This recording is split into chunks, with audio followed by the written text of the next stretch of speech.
पाक अलैहिस्सलाम बीबी आयशा सिद्दीक़ा तैयबा ताहिरा रदी अल्लाह ताला अन्हा के घरे मुक़द्दस में तशरीफ़ ले गए। और बीबी आयशा फरमाती हैं कि मैं उस वक्त कुछ सिलाई कर रही थी, रात का वक्त था, चराग गुल हो गया और सुई मेरे हाथ से गिर गई।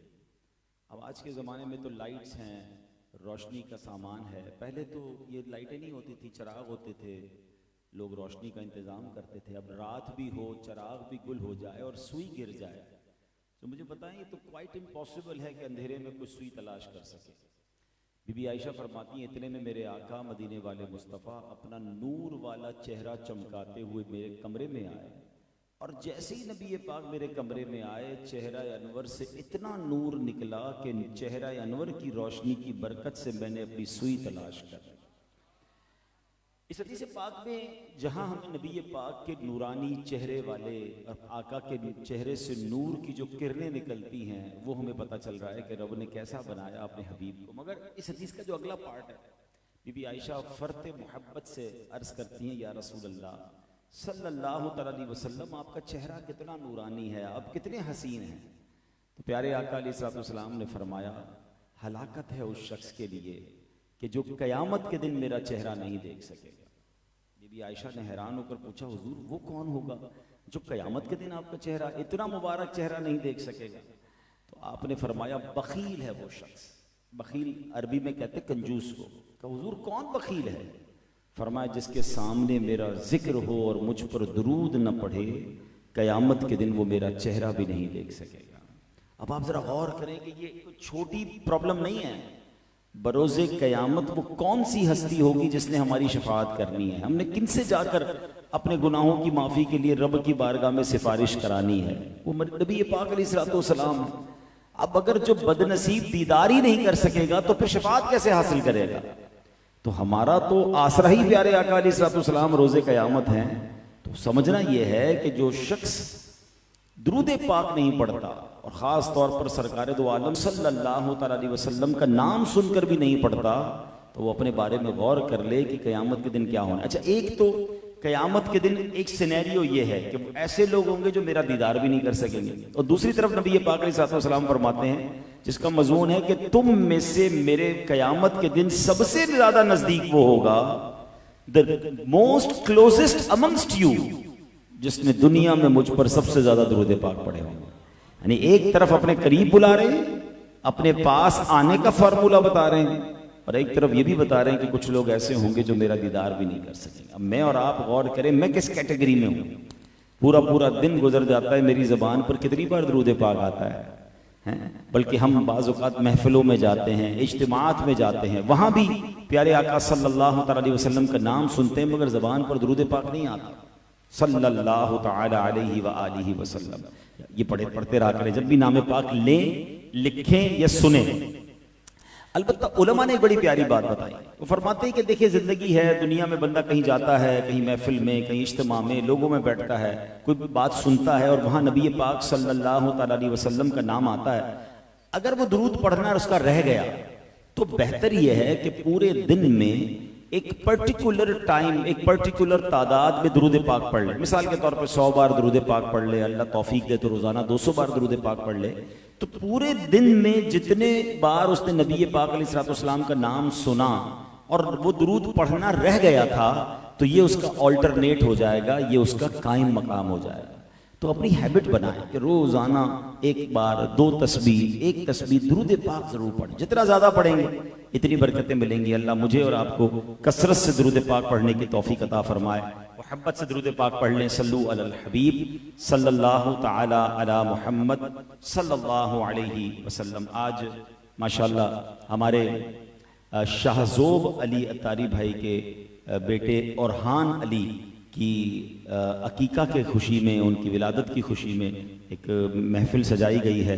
अल्लाह करीम इस बच्चे को अपने माँ बाप की आंखों का नूर बनाए, इनकी मग़फ़िरत का ज़रिया बनाए, इनके लिए दुनिया और आखिरत का ख़जाना बना दे। ये बड़ी नेमत होती है और ये बड़ा अच्छा तरीका है कि औलाद की खुशी हो, बल्कि ज़िंदगी में कभी भी कोई खुशी मिले ना, उस खुशी को सेलिब्रेट करने का तरीका बड़ा जबरदस्त होना चाहिए और बड़ा जिसको कहें कि अक्लमंदाना फैसला होना चाहिए। यहाँ हम बहुत बड़ी गलती करते हैं, मैंने पहले भी कई बयानात में ये बात अर्ज की है कि ये एक शैतान का इतना खतरनाक प्लान है कि अल्लाह करीम जब बंदे को नेमत दे और उस पर खुशी करनी चाहिए, बहुत अच्छी बात, मगर वो खुशी में ही वो रब को नाराज कर देता है। ये कितनी अजीब बात है। यानी दुनिया में अगर आपको कोई गिफ्ट दे, कोई तोहफा दे, कोई प्रेजेंट दे और आप प्रेजेंट लेकर, तोहफा लेकर उसका शुक्रिया अदा करते हैं, उसका थैंक्स कहते हैं या उसको नाराज करते हैं। दुनिया में भी दस्तूर है कि हमें कोई गिफ्ट दे हम उसको शुक्रिया अदा करते हैं, मगर इस यहां पर मामला ये है कि जब भी अल्लाह पाक नेमत देता है और लोग उसकी खुशी बनाने की कोशिश करते हैं, whenever we try to celebrate something, उस सेलिब्रेशन में कहीं ना कहीं अल्लाह को नाराज करने वाला काम शामिल कर देते हैं। मिसाल के तौर पे बच्चा पैदा हुआ, बहुत बड़ी नेमत है, मगर जैसे ही बच्चे पैदा होने की खुशी में कोई पार्टी की, कोई दावत की, तो उसमें कोई नाच गाने शामिल कर दिए। बर्थडे आती है, ठीक है, इस्लाम में मना नहीं, आप बर्थडे बनाएं, मगर अल्लाह पाक ने अगर आपकी औलाद को या खुद आपको 1 साल और अता फरमा दिया है तो शुक्राने में अल्लाह को राजी करना चाहिए या बर्थडे पार्टी में म्यूजिक पार्टी करनी चाहिए और अल्लाह को नाराज कर रहे हैं। अकीका कर रहे हैं तो नाच गाने शामिल करके अल्लाह को लोग नाराज करते हैं। यही बच्चा बड़ा हो गया, उसकी शादी करते हैं तो शादी में तो कसर ही नहीं छोड़ते अल्लाह को नाराज करने की। अब गौर करें, नया घर अल्लाह ने दिया, उस नए घर की हालांकि शुक्राना, कई लोग हैं जिनके पास घर नहीं, अल्लाह ने आपको घर दिया है, आप तो अल्लाह से अब ये दुआ करें, अल्लाह दुनिया में घर दिया, आप जन्नत में भी घर दीजिए, मगर उसी घर में जाकर अल्लाह को नाराज कर रहे हैं। तो ये हमेशा एक जुमला आज याद कर लें, यंगस्टर भी बैठे हैं, लाइव भी ये बयान जा रहा है कि जिंदगी का एक उसूल बना ले। पहले एक सवाल कर लेता हूं, फिर एक इंशाल्लाह आपको नियत करवा देता हूं। सवाल ये है, मुझे बताइए ये कैसी खुशी है कि जब मैं खुश हो रहा हूं तो मैं भी राजी, मेरी फैमिली राजी, मेरे दोस्त राजी, मगर मुझे खुशी देने वाला मेरा मालिक नाराज। बताइए ये खुशी बनती है? अब नियत ये कर लीजिए कि इंशाअल्लाह अब मैं ऐसे खुशी मनाऊंगा कि मैं भी राजी, मेरे दोस्त भी राजी, मेरे घर वाले भी राजी और खुशियां देने वाला मेरा मालिक भी राजी। अब सब ये नियत कर लो, जिंदगी में कभी ऐसे खुशी नहीं मनाऊंगा कि अल्लाह को नाराज कर दूं। यंगस्टर बैठे ना, जिनके भी शादियां होना बाकी हैं, आपने ये नियत करनी है कि मैंने अपनी शादी में अल्लाह को नाराज नहीं करना, क्योंकि अगर रब नाराज हो गया और खुशियां उसी ने वापस ले ली, जवाले नेमत भी तो होता है ना, खुशियों को नजर लग जाती है, खुशियां बर्बाद कर दी जाती हैं। क्यों? जब आप खुशी में रब को नाराज कर रहे हैं। और ये दुनिया का भी दस्तूर है, मैं किसी को तोहफा दूं उल्टा मेरे खिलाफ हो जाए, मैं कहूंगा मेरा तोहफा तो पहले वापस कर भाई, मैंने दिया किस लिए था कि मुझसे लड़ाई कर रहा है। तो आप अल्लाह से ही, अल्लाह को ही नाराज करने चल पड़ते हैं। तो माशाल्लाह शाहज़ोब भाई, वेरी वेल डन, ये बहुत प्यारा अंदाज है कि बच्चे की खुशी है, अकीका है, जो भी है अल्लाह रसूल का जिक्र होना चाहिए। मैं नहीं कहता इतना बड़ा टेंट लगाना जरूरी है, आप अपने घर में कुरान खानी कर लें, आप किसी को गरीबों को खाना खिला दें, खुद भी खाएं, अपने दोस्तों को भी खिलाएं, फैमिली गैदरिंग में कोई प्रॉब्लम नहीं। बस आप सिर्फ एक चेक लिस्ट करें, गुनाह नहीं होना चाहिए, अल्लाह को नाराजी वाला कोई काम नहीं होगा। बिलीव करें, आपकी खुशियां मल्टीप्लाई होना शुरू हो जाएंगी। और ये मैं नहीं कह रहा, अल्लाह ने कुरान में फरमाया, इन शकरतुम लअज़ीदन्नकुम, तुम मेरा शुक्र अदा करो मैं तुम्हें और अदा करूंगा। That's it, it's a beautiful formula. आप चाहते हैं कि इंक्रीज ब्लेसिंग्स में इंक्रीज हो जाएं, मेरी रहमतें, बरकतें, खुशियां बढ़ती जाएं, बस आप अल्लाह का शुक्र अदा करते रहें, अल्लाह को नाराज ना करें, फिर आप देखें इंशाअल्लाह आपकी खुशियां कैसी बढ़ती हैं। चूंकि बच्चे की अकीके की महफिल है और माशाअल्लाह फैमिली के लोग जमा हैं, ये बयान लाइव भी जा रहा है, औलाद की ही तरबियत के हवाले से मैं कुछ बातें अर्ज करूंगा। एक इलाके में एक बड़े खतरनाक डाकू को गिरफ्तार किया गया, मुकदमा चला। अब जब मुकदमा चला तो ना सिर्फ डकैतियां, ना सिर्फ चोरियां, बल्कि कत्लो गारतगिरी के भी बहुत सारे उस पर मुकदमे निकल आए। और अब जब इतने सारे उसके जराइम थे तो आखिरकार उस मुकदमे में उसको फांसी की सजा अनाउंस कर दी गई कि इसको अब फांसी दी जाएगी। कत्ल भी किए हैं, चोरियां भी की हैं, डकैतियां भी की हैं, बिग क्रिमिनल।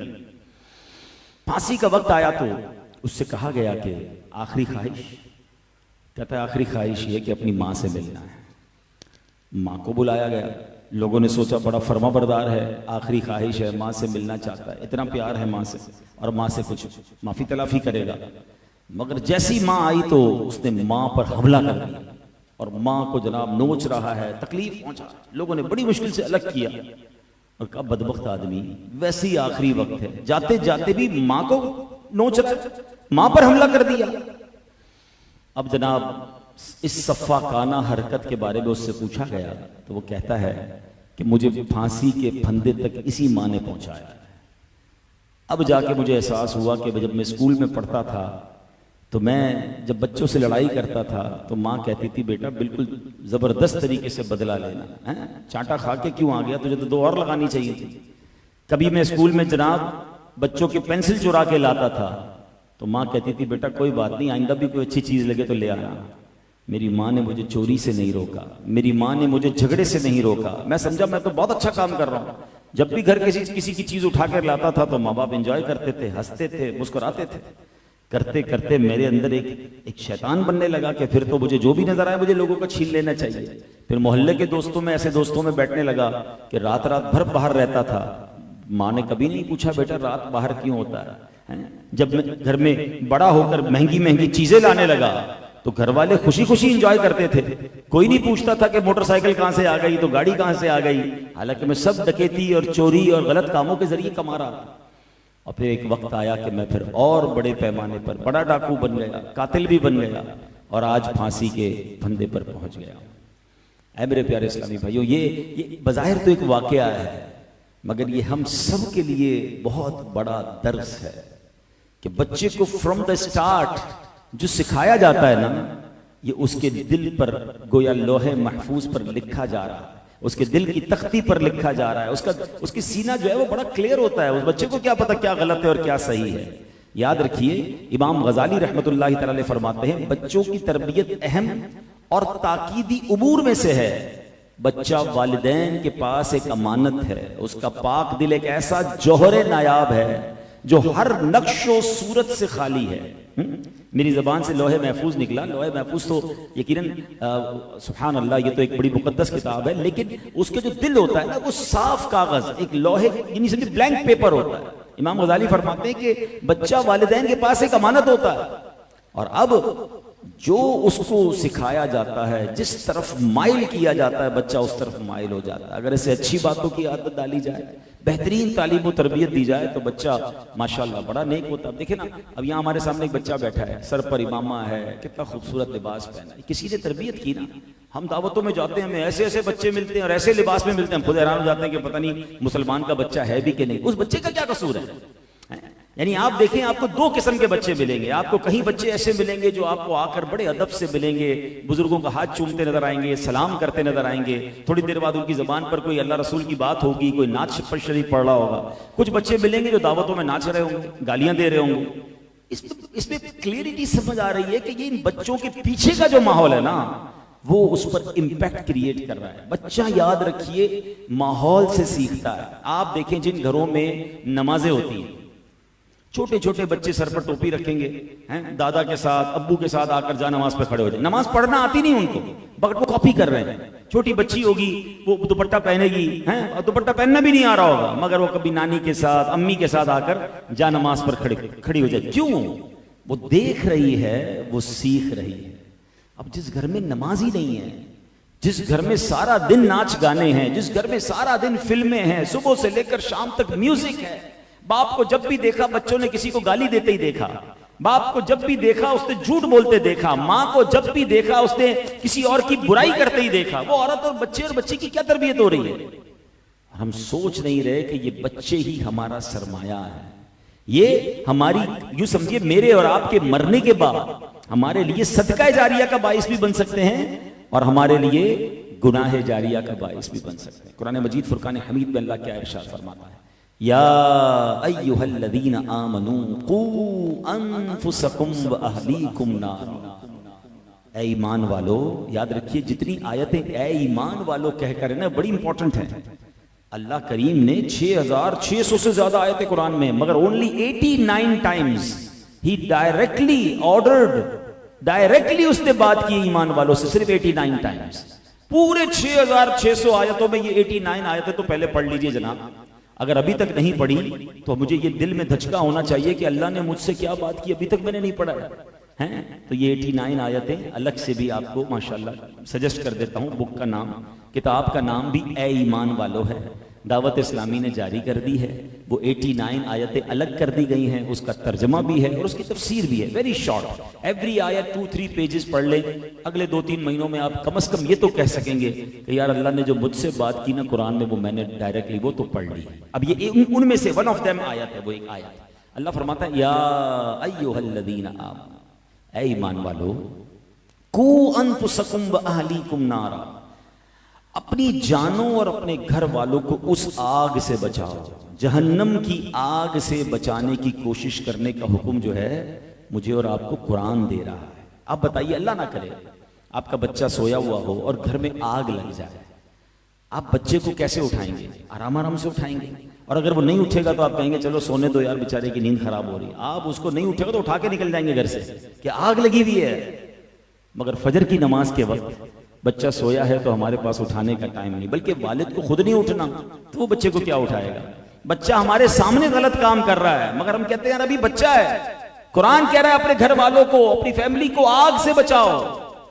तो जिस तरह दुनिया की आग लगने पर हम जबरदस्ती मिन्नत करके कुछ भी करके उसको बचाते हैं, अगर मेरी फैमिली में कोई मेरा फैमिली मेंबर है और खास तौर पे मेरी औलाद है और मुझे लग रहा है कि ये गलत कामों की तरफ जा रही है, तो वालिद और वालिदा की ये जिम्मेदारी बनती है, एक हद तक जिम्मेदारी बनती है कि हम उसको रोकें, उसको बचाएं, उसकी तरबियत करें।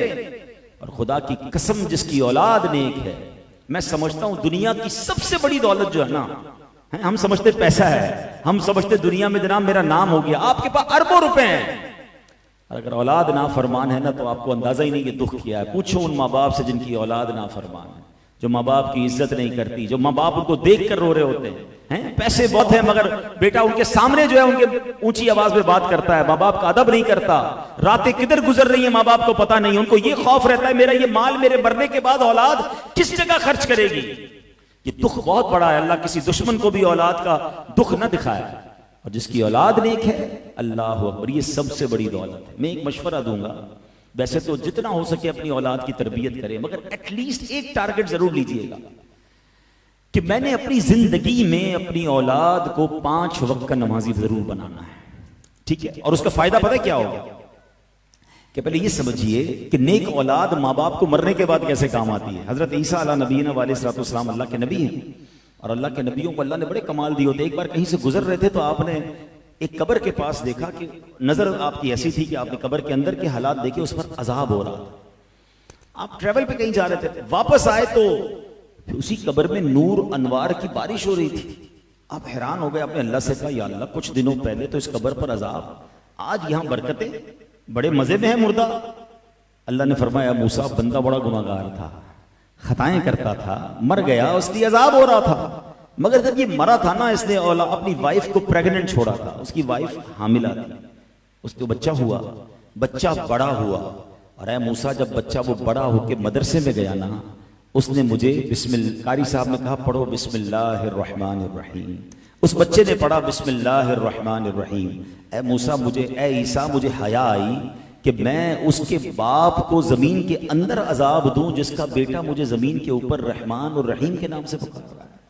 सिर्फ बेटे के बिस्मिल्लाहिर्रहमानिर्रहीम पढ़ने की बरकत से उसके वालिद की बख्शिश हो गई। औलाद नेक होना तो वारे नहीं आ रहे हैं। हाँ, कब्र में कयामत तक आपको ये समझिए बरकतें ही बरकतें हैं। बेटा दुआएं करने वाला हो, बेटी दुआएं करने वाली हो, इबादत करने वाली हो। लेकिन हम कहते हैं नहीं, फला यूनिवर्सिटी में पढ़ लेगा ना तो बड़ा डिप्लोमा मिल जाएगा, बड़ी सर्टिफिकेट। हमें ये फिक्र जरूर है कि मेरा बेटा जनाब ये तालीम हासिल कर ले। ना कुरान सिखाते हैं, ना नमाज सिखाते हैं, ना दीन सिखाते हैं। आपको एक और बड़ी हार्ट टचिंग बात कह देता हूं, अकलमंद ये जुमला पिक कर लेंगे। जब बेटा बड़ा अफसर बन जाता है ना, दुनिया की कोई बहुत बड़ी डिग्री हासिल कर लेता है, मैं सबके लिए नहीं कह रहा, मेजॉरिटी की बात हो रही है, तो बाज औकात माँ बाप डरते हैं कि बेटे को बुरा ना लग जाए। मेरा बेटा बड़ा अफसर है, मेरा बेटा बड़ा डॉक्टर है, मेरा बेटा बड़ा पुलिस वाला बन गया है, बड़ा अफसर, बहुत बड़ा आदमी है। माँ बाप डरते हुए बात कर रहे हैं। लेकिन अगर बेटा आलिम दीन बन जाए ना, बेटा मुफ्ती बन जाए, बेटा वाकई दीनदार बन जाए, तो बेटे को हमेशा डर लगता है मेरे बाप नाराज ना हो जाए। फर्क है ना। मैं नहीं कहता सारे एजुकेटेड लोग ऐसे होते हैं, मगर मेजॉरिटी की बात, क्योंकि जब कुरान और हदीस बंदा पढ़ता है ना तो उसको पता चलता है कि माँ बाप के हुकूक क्या हैं। मेरा तो सब कुछ मेरे माँ बाप हैं। अरे ये राजी होंगे तो रब राजी होगा, और ये नाराज हो गए तो रब नाराज हो जाएगा। वो दुनिया में सबसे ज्यादा आपको खुश करने की कोशिश करेगा अगर आपने वाकई उसे कुरान और सुन्नत सिखाया होगा। लोग परेशान होते हैं कि यार मैंने अपने बेटे को दीनदार तो बना दिया मगर मेरी फरमाबरदारी ही खत्म हो गई। एक बड़ा खूबसूरत जुमला है, तुम अपने बेटे को दीन के हवाले कर दो, दीन वो बेटा तुम तरबियत करके तुम्हारे हवाले कर देगा। तो सबसे पहले अपनी औलाद की शरीयत के मुताबिक तरबियत करें। मैं जुमला कह रहा था कि अपनी औलाद को कम से कम 5 वक्त का नमाजी जरूर बनाइएगा। इसका पता है फायदा क्या होगा? आपके मेरे मरने के बाद वो बेशक हमारी कब्र पर आए ना आए, मगर वो रोजाना 5 वक्त बावुजू किबला रू होकर दिन में कई बार पता है क्या पड़ेगा? रब्बना ग़फ़िरली वली वालिदैया वलिल मुमिनीन यौम यक़ूमुल हिसाब। किस हालत में पड़ेगा? अत्तहियात में बैठा होगा, किबला रू बैठा होगा, नमाज की आलम में होगा, फजर में 2 बार पढ़ेगा, जोहर में बाज़ औक़ात 3 और 4 बार ये दुआ करेगा, असर में करेगा, मगरिब में करेगा, इशा में करेगा।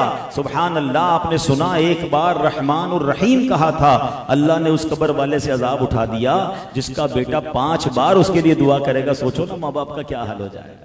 तो प्रियोरिटी ये दीजिएगा कि बेशक आपका बेटा आप कहते हैं बेहतरीन स्कूल में पढ़े लेकिन दीन से दूर ना हो जाए। और यही हमारी जिम्मेदारी है कि हम अपनी औलाद की तरफ आएं। अब जरा गौर सुनिएगा, हजरत सहद बिन अब्दुल्लाह तुस्तरी रहमतुल्लाह तआला अलैह फरमाते हैं, मैं 3 साल की उम्र का था। देखिए इनकी तरबियत कैसी की। कहते हैं मैं रात के वक्त अपने मामू जान हजरत मोहम्मद बिन सब्बार अलैह रहमतुल्लाहिल गफ्फार को नमाज पढ़ते देखता था। एक दिन उन्होंने मुझे कहा कि ए बेटा क्या तू उस रब को याद नहीं करता जिसने तुझे पैदा किया है? मैंने पूछा मैं अपने रब को कैसे याद करूं? छोटा था। तो मुझे कहा कि जब रात को सोने लगो ना तो जबान को हरकत दिए बगैर दिल ही दिल में ये कलिमात 3 मरतबा कहो, अल्लाहु माइया, अल्लाहु नाज़िरुन इलैया, अल्लाहु शाहिदी। यानी अल्लाह मेरे साथ है, अल्लाह मुझे देखता है, अल्लाह ताला मेरा गवाह है। बेटा रात को सोते वक्त दिल ही दिल में ये पढ़ लिया। कहते मैंने पढ़ना शुरू कर दिया। जब चंद रातें ये कलमात पढ़ लिए तो उन्होंने कहा कि अब 7 मरतबा पढ़ो। मैं रात को सोते वक्त 7 बार पढ़ता था। फिर कुछ दिनों के बाद मैंने कहा मैंने 7 बार पढ़ रहा हूँ, फरमाया अब 11 मरतबा पढ़ो। मैं 11 मरतबा। अब बंदा रिपीट कर रहा है बच्चा कि अल्लाह मेरे साथ है, अल्लाह जो मैं कर रहा हूँ वो देख रहा है और अल्लाह मेरा गवाह है। उस बच्चे के दिल में अल्लाह से कनेक्टिविटी पैदा हो रही। कह रही है मुझे बड़ा मजा आने लगा। तो अब मामू जान मुझे कहते हैं 1 साल गुजर गया ना, तो मुझे कहते हैं कि बेटा जो मैंने सिखाया है ना अब कब्र में जाते वक्त तक रोजाना पढ़ना है तुमने, इसको छोड़ना नहीं इस वजीफे को। बोले मुझे बड़ा मजा आने लग गया, बड़ी रूहानियत महसूस होने लगी। मैं जिक्र करता रहा। अब मामू ने एक दिन मुझे कहा कि ऐ सहल एक बात बताओ, जिसको रब देख रहा हो, जिसके साथ अल्लाह हो, जिसका गवाह रब हो, क्या वो अल्लाह की नाफरमानी करता है? बस वो कहते हैं वो जुमला मैंने सुनना था कि वाकई जब मेरा ईमान यह है कि अल्लाह मुझे देख रहा है, अल्लाह मेरे साथ है, मेरी तमाम बातों का गवाह है, अब मैं रब की नाफरमानी कैसे करूं? अल्लाह अकबर। हजरत सहद ने अब वो इबादतें करना शुरू की कि अब अल्लाह के बहुत बड़े वली बन गए। Look at the way of training कि बच्चे को ये एहसास दिलाना है अल्लाह देख रहा है, अल्लाह से मोहब्बत सिखानी है। मुझे हजरत अब्दुल्लाह बिन हर्ब रहमतुल्लाह तआला अलैह उनका नाम था, उनका वाकया याद आया कि वो अपने बच्चों को क्या सिखाया उन्होंने? तवक्कुल। हमारे यहाँ ये बड़ा प्रॉब्लम है, हम छोटे से बच्चे को सिखाते हैं बेटा देखो पैसे होंगे तो काम होगा दुनिया का, है छोटी उम्र से उसको असबाब के पीछे लगाते। तालीम नहीं होगी तो तरक्की नहीं करेगा, है दुनिया में सोर्सेज नहीं होंगे तो तेरा काम नहीं बनेगा। अच्छे बड़े लोगों में उठा बैठा कर। यकीनन असबाब बड़ी चीज होती हैं, मगर असल खालिक के असबाब मालिक है। उसको ये कब सिखाओगे कि बेटा दुनिया भर की दौलत हुई और रब राजी ना हुआ तो तेरा कोई काम सीधा ना होगा। पहले रब को राजी करना।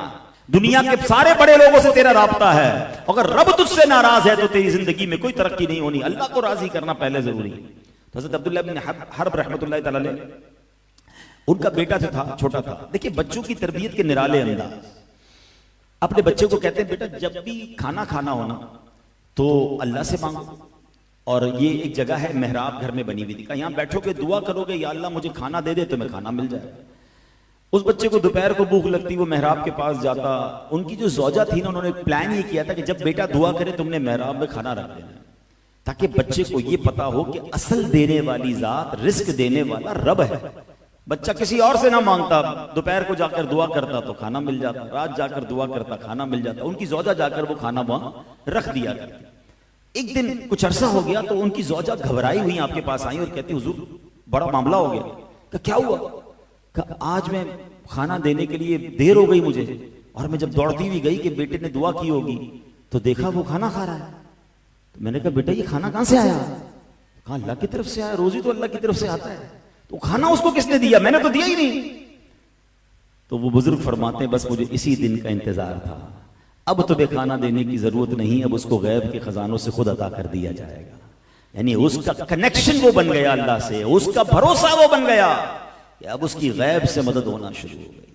मगर आज हम डेलिबरेटली या अनडेलिबरेटली, या तो जानते हुए या बगैर जानते हुए, अपने बच्चों को सखावत से दूर कर रहे हैं, अपने बच्चों को तवक्कुल से दूर कर रहे हैं, अपने बच्चों को बुज़दिल बना रहे हैं। अल्लाह पर भरोसा कब सिखाओगे? हैं उलमा कहते हैं बेहतरीन तोहफा है बाप की तरफ से अगर बाप अपनी औलाद को सखी बनाए। सखावत कैसे आती है कि आप अल्लाह की राह में अगर खर्च भी करें तो अपनी औलाद के हाथ से करें, उन्हें सिखाएं कि कैसे खर्च करना है। बेटा ये किसी गरीब को दे दो, ये मस्जिद में दे दो, ताकि उसे पता चले कि ये खर्च करना भी जरूरी है, और उसको समझाएं कि आज हम ये खर्च कर रहे हैं, इसकी बरकत से अल्लाह हमें दुनिया में अता फरमाता है, इसकी बरकत से हमारे हमें जन्नत की नेमतें अता फरमाएगा।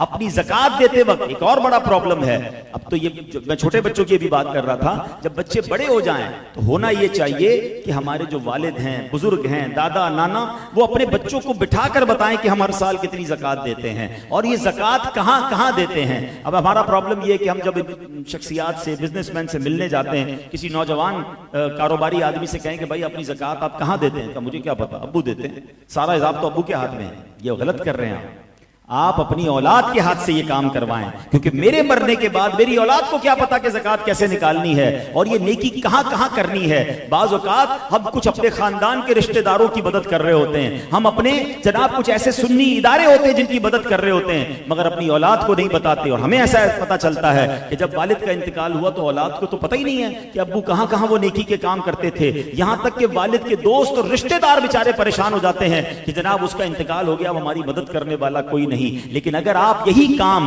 अपने बच्चों के सामने या उन्हीं के जरिए ये करवाते रहते तो आप दुनिया से चले जाएंगे, आपकी नेकी बाकी रहेगी। तो अक्लमंद वो होता है जो अपने बच्चों को अपनी जिंदगी में ही नेकी के कामों में आगे बढ़ाए और उनकी तरबियत करे। मगर हाल यह है मेरे प्यारे इस्लामी भाइयों कि आज औलाद की दानिस्ता या गैर दानिस्ता गलत कामों की तरबियत हो रही है। बाप बेटे के सामने झूठ बोल रहा है, वो कैसे उम्मीद करता है कि ये बेटा सच बोलेगा। बेटा छोटा है, घर में फोन आया, वालिद कहता है बेटा फोन उठा के कह दो अब्बू सो रहे हैं। अब बच्चा तो देख रहे हैं ना अब्बू जाग रहे हैं, अब आप उस बच्चे की तरबियत कर रहे हैं कि जब मूड हो झूठ बोल दिया करो। वो आज आपके सामने कह देगा अब्बू सो रहे हैं, मगर कल यही बड़ा होकर आपके सामने भी झूठ बोल रहा हो, आपको भी घुमा रहा होगा। आप कहेंगे बेटा किधर हो, इतनी देर से क्यों आए हो? वो कहेगा ट्रैफिक जाम थी। उसने कहा अब्बू आपने ही सिखाया था झूठ बोलना, अब आप ही को घुमाता रहूंगा। है नहीं, बचपन से ही बच्चे को ये पता चले कि झूठ ये जहन्नम में ले जाने वाला काम, ये अल्लाह को नाराज करने वाला काम है।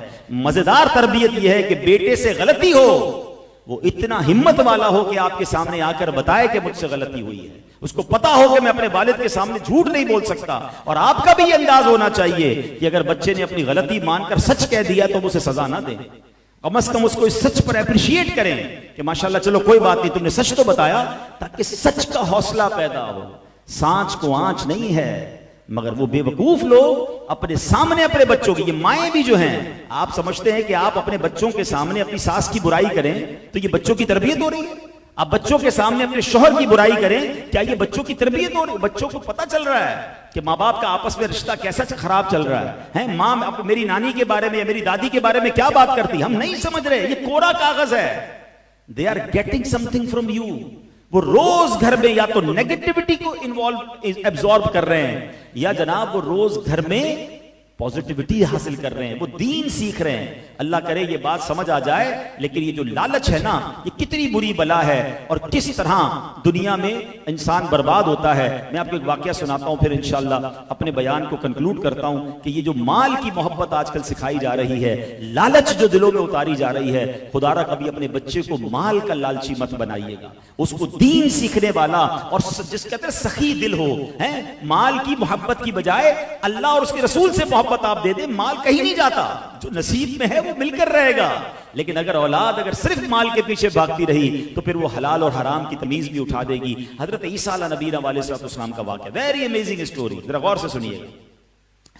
उनकी खिदमत में एक आदमी ने अर्ज की, हुजूर आप अल्लाह के नबी हैं, इतनी अजीम हस्ती हैं, मैं आपके साथ कुछ वक्त गुजारना चाहता हूँ, आपकी खिदमत में रहूंगा, आपकी गुलामी इख्तियार करूंगा, आप मुझे मौका दे दें। आपने उसको इजाजत दे दी कि चलो ठीक है, साथ रहो। सफर पे कहीं जा रहे थे, हजरत ईसा बड़े सादा रहते थे, उनके साथ कोई बहुत साजो सामान नहीं होता था, बड़ी गुर्बत वाली, बड़ी फक्रो फाका वाली, अल्लाह वाली जिंदगी उनकी, अब कमाल की जिंदगी थी। तो वो कहीं जा रहे थे, तो नहर के किनारे पहुंचे। आपने कहा कि चलो खाना खा लेते हैं। हजरत ईसा अलैहिस्सलाम ने खाना हाथ वगैरह धोए और खाना जब लगाया गया तो आपके पास 3 रोटियां थी। एक रोटी आपने खाई, एक रोटी उस मुसाफिर ने खाई। आप जब नहर से पानी पीने गए तो उस साथी ने वो रोटी छुपा ली। अब उसने देखा है 3 रोटियां, अभी खा लिया, आगे आगे क्या खाऊंगा। वो दिमाग में उसी को पहले दिन ही घबराहट शुरू हो गई। तवक्कुल ना हो तो इंसान यही सोचता ना कल क्या होगा, परसों क्या होगा।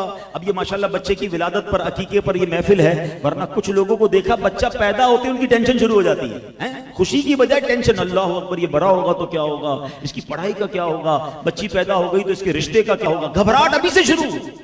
अल्लाह के बंदो, जिसने औलाद दी है वही सारा इंतजाम फरमाएगा। मुझे भी उसी ने पाला पोसा है, मुझे भी यहां तक उसने पहुंचाया। औलाद दी है तो रिस्क भी उसी ने देना, किस्मत भी उसी ने अता करनी। घबराहट किस बात की है? अल्लाह पर भरोसा रखो ना। ये जो कल परसों, साल बाद, 2 साल बाद की टेंशनें पालते हैं, मिलता कुछ नहीं, शुगर या डायबिटिक या ब्लड प्रेशर के मरीज ही बनते हैं। तो ये ना किया करें, अल्लाह पर छोड़ें। हाँ, अल्लाह पर भरोसा रखें। अल्लाह पर भरोसा सीखना हो तो हदीस पाक बड़ी प्यारी है। अल्लाह के नबी अलैहिस्सलाम फरमाते, जिसका मजमून है, अगर तुम अल्लाह पर ऐसा भरोसा करो जैसा भरोसा करने का हक है, अल्लाह तुम्हें ऐसे रोजी देगा जैसे परिंदों को रिस्क अता फरमाता है। आपको पता है परिंदे कैसे रिस्क लेते हैं? सुबह परिंदे, और दुनिया में परिंदे कितने, ये अलग एक पूरी तहकीक है कि जितने दुनिया में इंसान होते हैं ना, हर वक्त मल्टीप्लाई बाय 10 उतने जानवर होते हैं। यानी अगर 8 अरब मुसलमान हैं तो 80 अरब जानवर हैं, और मल्टीप्लाई बाय 10 उतने परिंदे होते हैं। 800 अरब अप्रोक्सीमेटली परिंदे इस दुनिया में मौजूद हैं। और ये अलग डिबेट है, वो रहते कहां हैं? वो रहते दरख्तों में जो हम काटी जा रहे हैं। कराची में तो परिंदे देखने को नहीं मिल रहे। कराची वालों ऐसा ना करो, हम छोटे थे तो हमें कोयल की आवाज भी आती थी, हमें मैना भी देखने को मिलती थी, तितलियां भी देखने को मिलती थी। अब तो हमारे बच्चों ने तो ये भी नहीं देखा, पता ही वो समझे किताबों में ही होती है, बाकी शहरों में नहीं होते ये परिंदे। ऐसा ना करें, दरख्त लगाएं। ये दरख्त उनकी कॉलोनियां हैं, हम अपनी कॉलोनियों के लिए उनकी कॉलोनियां खत्म करते हैं। बहरहाल, तो ये 800 अरब परिंदे कैसे खाते हैं? कभी देखा किसी घोंसले में कोई कबड़ बनी हुई हो, 5 दिन का चारा उसके अंदर हो? एक परिंदा भी कुछ नहीं बचाता है।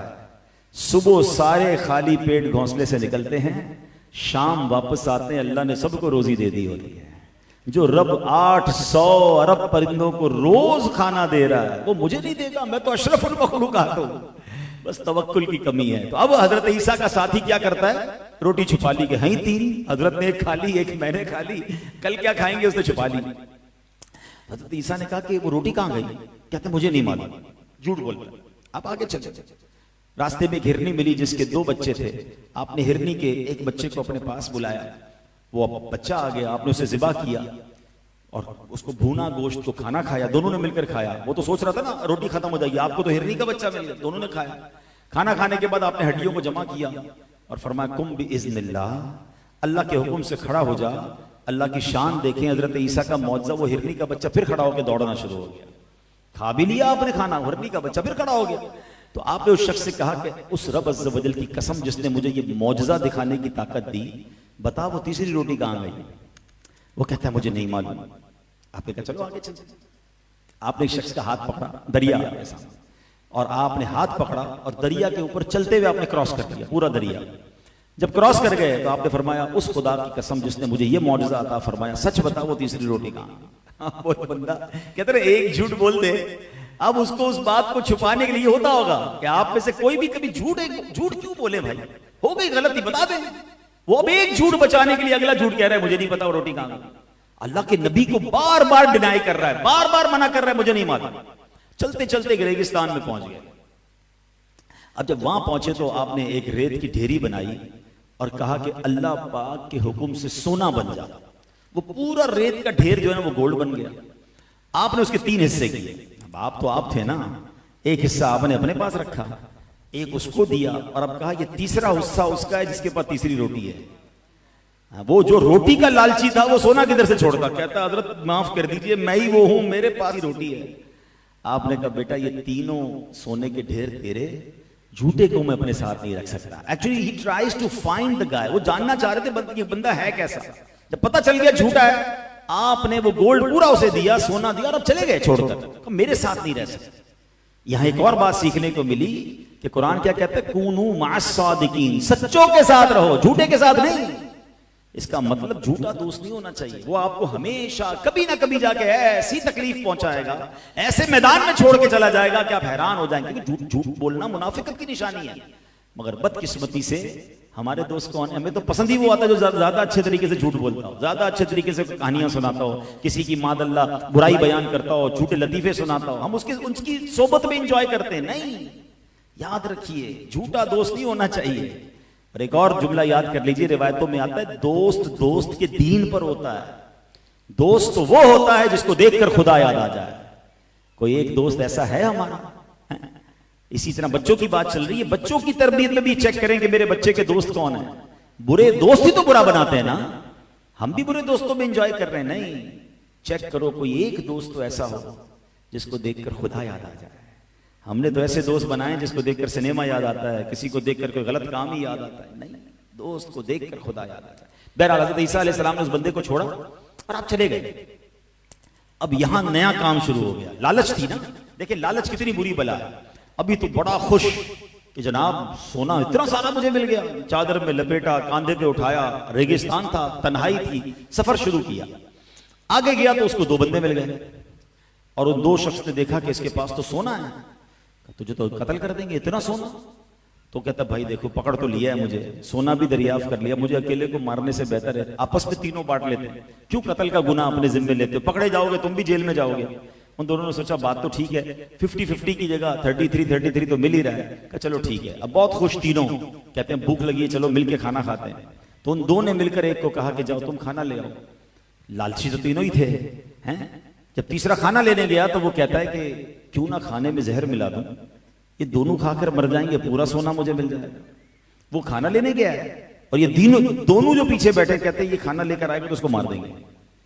ऐसा ही हुआ, वो खाना लेकर आया जहर मिलाकर, इन दोनों ने उसे पकड़ा, पहले उसे मार दिया, तो मुबारक हो अब तो 50-50 हमारा हो गया, अब आओ मिलकर खाना खाते हैं। और जब खाना खाया तो क्या हुआ, ये दोनों भी दुनिया से चले गए। सोना उधर ही पड़ा था, साथ 3 लाशें पड़ी थी। हजरत ईसा अपना काम से फारिग होकर फिर उस रेगिस्तान से गुजरे, आपने देखा सोने का ढेर है और 3 लाशें गली सड़ी पड़ी हैं। अल्लाह अकबर। हजरत ईसा अलैहिस्सलाम ने क्या कहा, आपने फरमाया देख लो ये दुनिया का हाल है, लिहाजा तुम पर लाजिम है कि इससे बचते रहो। काश ये बात समझ आ जाए। आला हजरत ने बड़ी कमाल की बात लिखी है, शहद दिखाए, जहर पिलाए, कातिल डाइन शोहर खुश, इस मुर्दार पे क्या ललचाया, दुनिया देखी भाली है। अगर हराम तरीके से माल कमा भी लिया ना, ये डकैतियां करते हैं, ये जो चोरियां करते हैं, ये जो रिश्वत का काम करते हैं, ये किसी की जमीन पे कब्जा कर लेते हैं, ये जो जिस तरह भी हराम कमाने वाले होते हैं, सुकून नहीं होता। आपको लग रहा होता है आगे पीछे गार्ड हैं, बड़े अल्ले तल्ले हैं, उनको पूछो उनका हाल क्या है। यकीन करें उनसे कई ज्यादा खुश वो होता है जो बेचारा रेडी लगाकर रात को सुकून की नींद सो रहा होता है, पता है मैं हलाल कमा के सो रहा हूं, एक एक रुपया बरकत वाला है उसका। तो खुद भी लालच में नहीं जाना है और अपने बच्चों को भी कभी लालच की तरफ नहीं लेंगे। और खास तौर पर ये जो माल की लालच है ना, ये इस कदर खतरनाक है। इमाम गजाली फरमाते हैं, हजरत हसन बसरी रहमतुल्लाह तआला अलैह का कौल, अल्लाह पाक की कसम जो दिरहम यानी दौलत की इज्जत करता है, अल्लाह पाक उसे जिल्लत देता है। दौलत के पीछे नहीं भागना है, माल कहां जाएगा, रिस्क किधर जाएगा, जो मेरे नसीब है वो मिलकर रहेगा।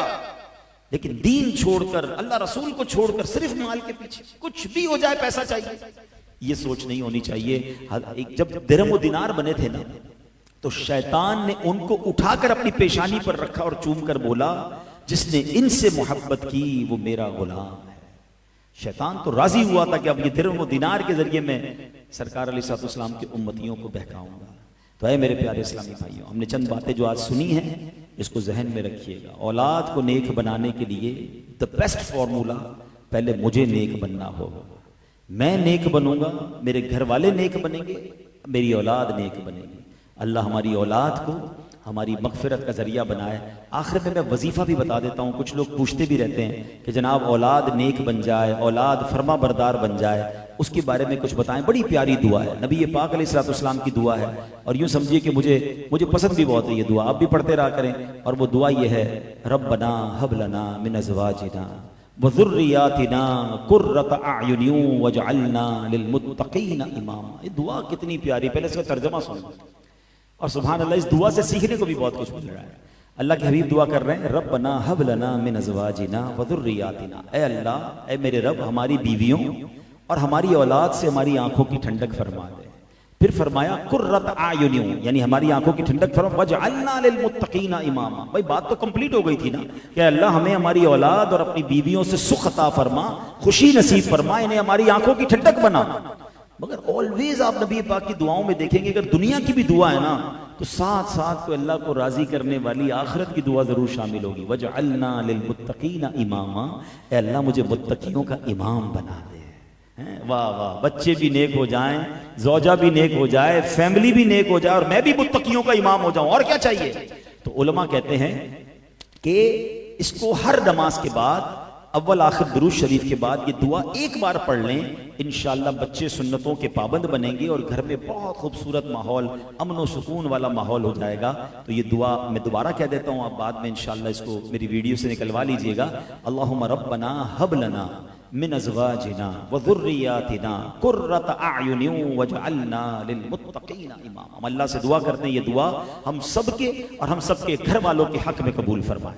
अच्छा, बच्चा अगर नाफरमान हो गया है, तो सोया हुआ हो, तो उसके सिरहाने खड़े होकर ये जो आयत में पढ़ रहा हूँ, एक बार इतनी आवाज से पढ़ें कि उसकी आंख ना खुले। अव्वल आखिर दुरूद पाक पढ़ ले 11 बार, 11 दिन तक या 41 दिन तक ये आपने पढ़ना है।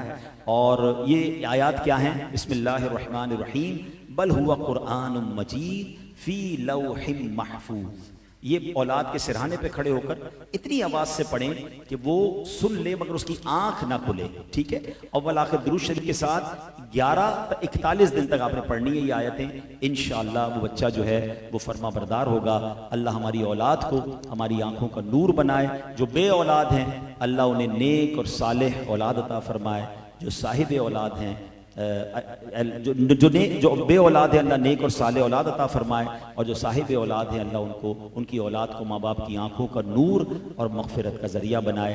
आखिर में ये अर्ज़ है कि दावत इस्लामी का माहौल है जो हमारे बच्चों की, खुद हमारे घर वालों की तरबियत का एहतमाम करता है।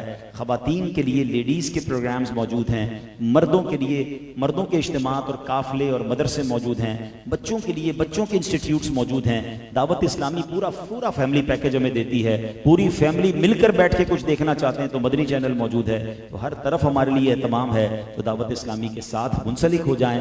इंशाअल्लाह हमने देखा कि ये वही दावत इस्लामी है कि जिसने जो माँ बाप की बात नहीं सुनते थे उनको माँ बाप का फर्मा बरदार बना दिया, लाखों को आलिम और हाफिज बना दिया। और पूरी दुनिया में आप अगर बैरून मुल्क सफर करें, माशाल्लाह ज़ुहैब भाई तशरीफ लाए हैं, आप यूरोप जाएं, अफ्रीका जाएं, जिधर जाएं, वो ममालिक जहाँ के नौजवान बड़े मॉडर्न, मगर वहाँ हमने सुन्नतों के पाबंद जब नौजवान उलमा देखे तो आंखें ठंडी हुई कि सुभान अल्लाह, दावत इस्लामी ने क्या कर दिखाया। तो हमें भी, हम अगर चाहते हैं कि मेरी औलाद मेरी मग़फ़िरत का जरिया बने, तो this is the best way कि अपनी औलाद को दावत इस्लामी के माहौल से वाबस्ता करें। उसके बाद आप उसकी खुशियाँ देखेंगे, अल्लाह करेगा आपकी आंखें ठंडी होंगी। अल्लाह पाक आज की महफिल को अपनी बारगाह में कबूल फरमाए, आमीन बिजाहि नबी। अच्छा, और हाँ